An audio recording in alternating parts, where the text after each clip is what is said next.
So how's everyone doing tonight? Good? Everybody ready to get on this dance floor and have a couple cocktails later? Very good, very good. Well, my name is Scooter Monroe. I'm John's best man. I'm one of the Northerners that Autumn had to get used to. But I'd like to say that I'm absolutely honored to be here today, and it's a privilege to be able to stand up here next to one of my good buddies on one of the most important days of his life. So thank you guys very much for having us all here, and especially having me here. So start off with a couple of thank yous. Thank you to the Moyer family. We had a great rehearsal dinner last night at the Yacht Club. It was unbelievable. This area is great.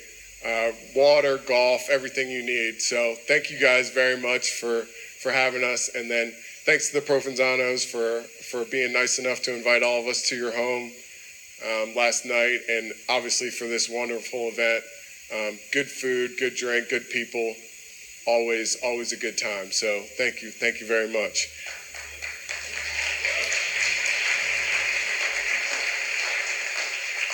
So Marina mentioned a little bit that we have a couple different nicknames for John.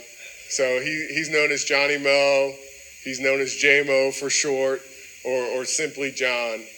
And John, you know me. I've been married for about 5 years now. Rachel was really bummed she couldn't be here tonight. We had another family wedding that we had committed to. But you're a lucky guy, because it's very rare that you meet someone and from the second you guys meet, you know that you're soulmates. And maybe you see each other from across the room, maybe your eyes meet and you think, maybe if I play my cards right, I might spend the rest of my life with this person. And, I'm not going to lie, that was exactly the way I felt when I met you freshman year at the University of Maryland. It was unbelievable. It was unbelievable. He was so handsome. He was tan. I was like, wow, this guy, I want to be friends with this guy. But no, John and I were sidekicks from the start. It got to the point at Maryland, we were really inseparable. It got to the point where people didn't know us as individuals. It was J-Mo and Scooter, or Scooter and Johnny Mo. And we liked it that way. We didn't mind at all.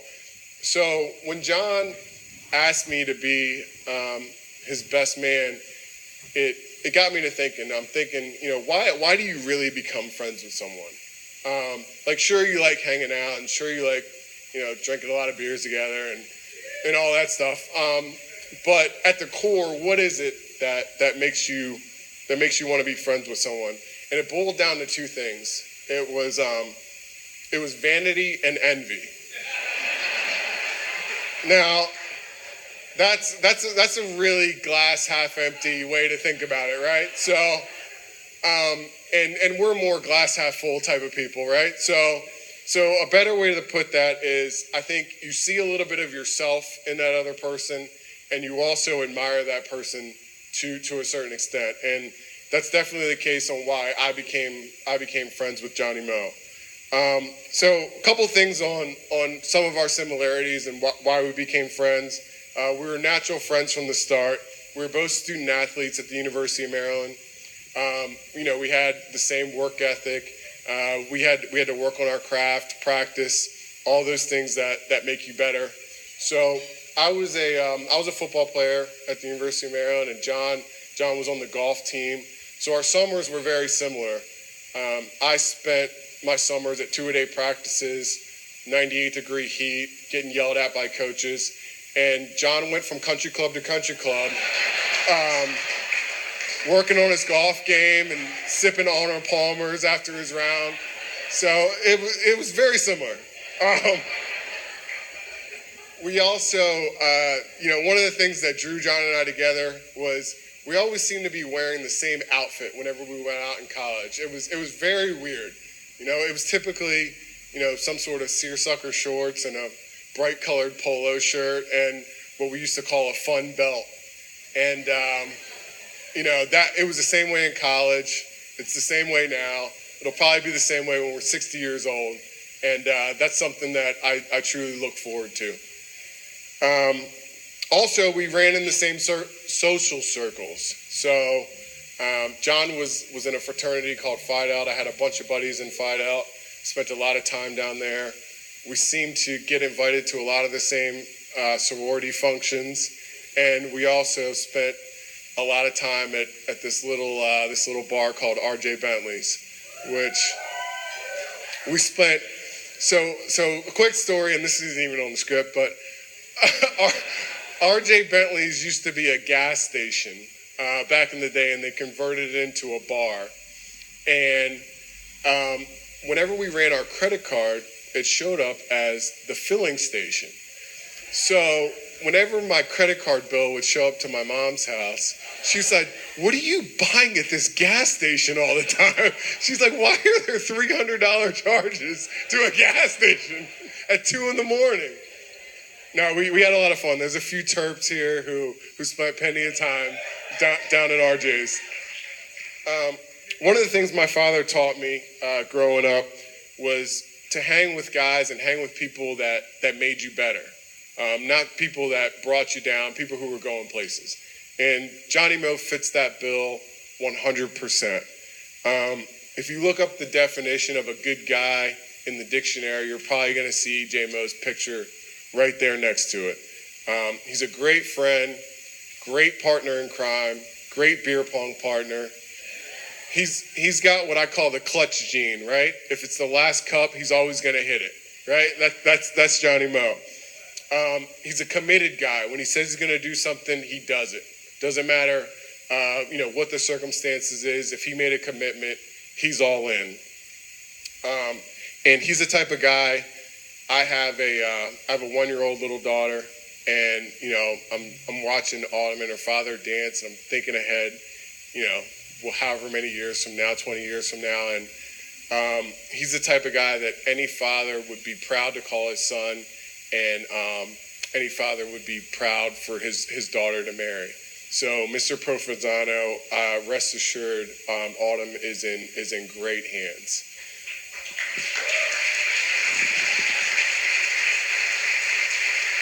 Page 2.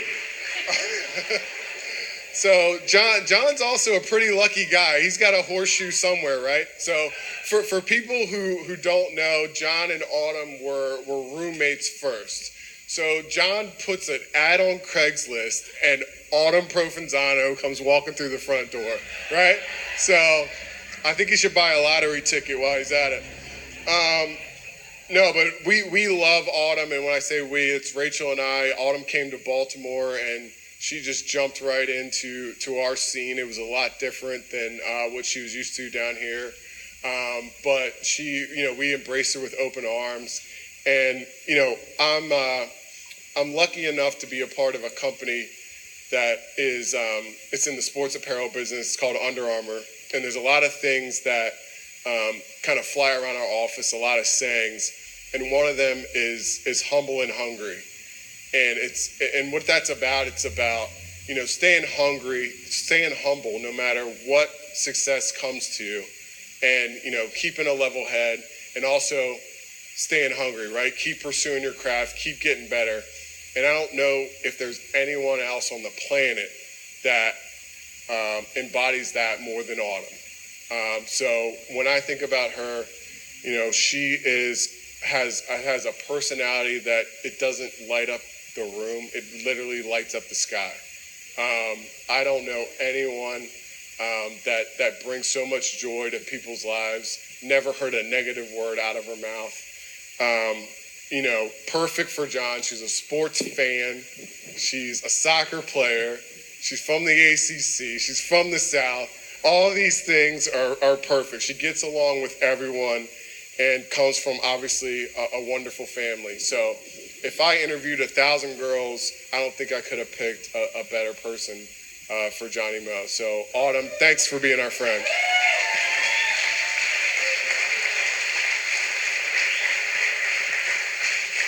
So I'm gonna end it with a toast. And there's three things that I'd like to toast to, and I'd like to wish these two.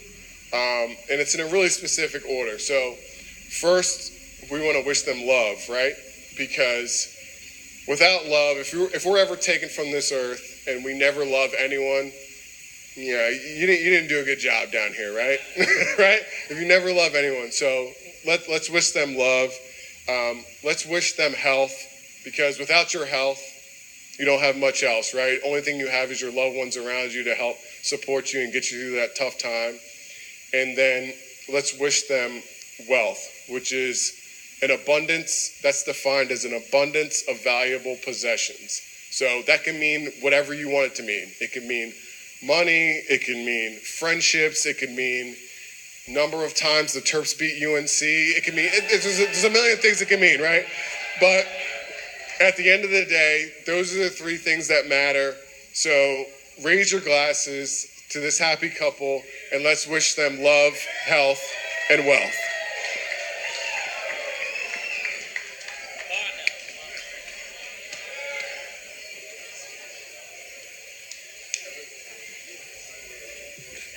Great.